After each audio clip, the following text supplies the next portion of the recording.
Pause for a second and picture your life as an old village. You wake up to a still warm fire, the sun barely above the horizon, and the tribe already moving in silence. No one's counting calories on clay tablets.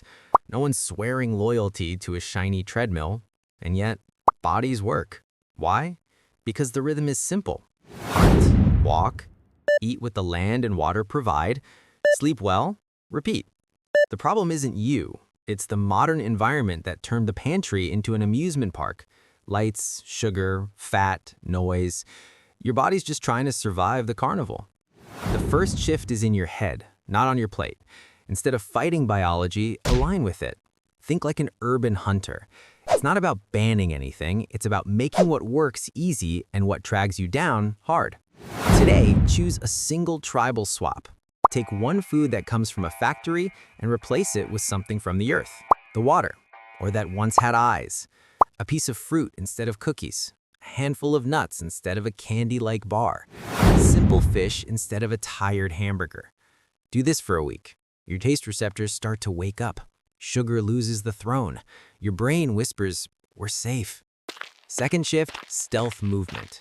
Cavemen didn't work out, they kept moving.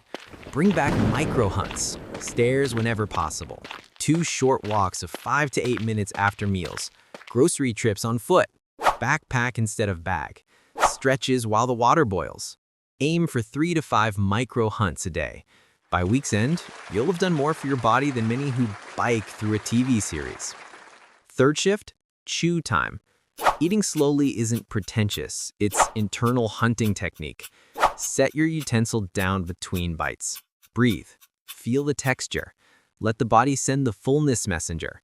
It's slow, about 15 to 20 minutes behind your hurried fork. Clear the runway for it. Result? You stop before bursting, without suffering, counting, or drama. Fourth shift, convenience on your side. In the cave, good was the default.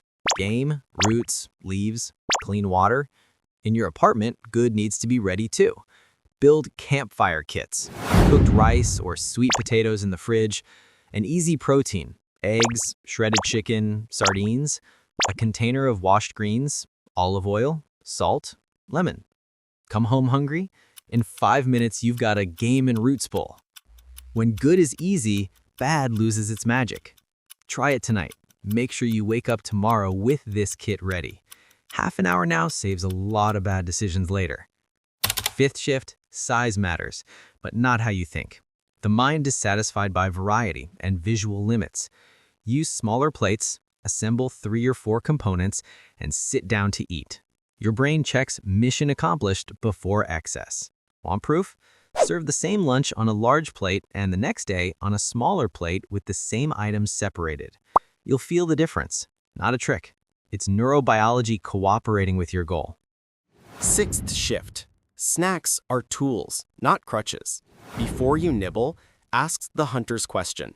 Is this hunger or boredom? If boredom, drink water, breathe, stretch, take a lap around the block. If real hunger, choose something sustaining. Plain yogurt with seeds, a hard-boiled egg, fruit with nuts. Loud snacks, the bottomless crunchy bag, invite excess. Quiet snacks, protein plus fiber, are a clean full stop. Seventh shift. Tame sweetness. No need to wage war on sugar. Just disarm it. Swap soda for unsweetened iced tea. Swap daily dessert for twice a week. In a few days, your palate sharpens. What used to require very sweet becomes overkill. Tribal tip. Keep a sugar-free gelatin in the fridge. When the something sweet urge hits, 1 portion solves half the problem. The other half dissolves in a 5-minute walk. Eighth shift. The campfire clock. 3 meals at roughly consistent times. Breakfast by 9 a.m., lunch around 1 p.m., dinner before 8 p.m. Not magic, circadian rhythm. When the body knows food is coming, it relaxes. Fewer impulses, fewer night raids on the pantry, more peace. If everything's chaotic now, adjust one thing at a time. Start with an earlier dinner for 3 days. Feel your sleep improve and midnight hunger vanish. Ninth shift. A respect ritual. Turn meals into an experience, not background noise. Screens off, sit, give thanks. Notice the colors, the smell, the steam rising from the plate.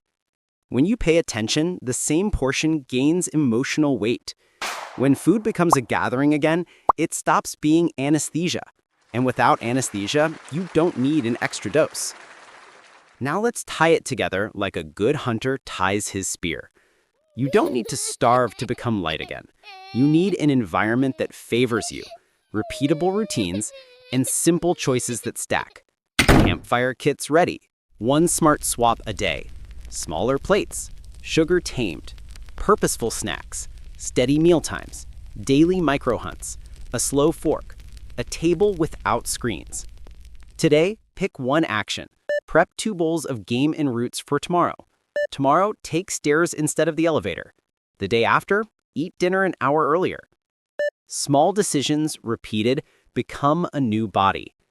And when, a few weeks from now, you look in the mirror and notice clothes falling better, sleep arriving without a fight, and hunger not shouting, understand it wasn't willpower. It was tribal strategy. It was you reinstalling ancestral software on modern hardware. The world can stay noisy. Your fire cannot.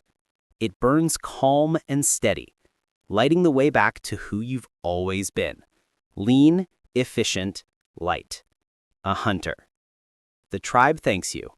So does your future.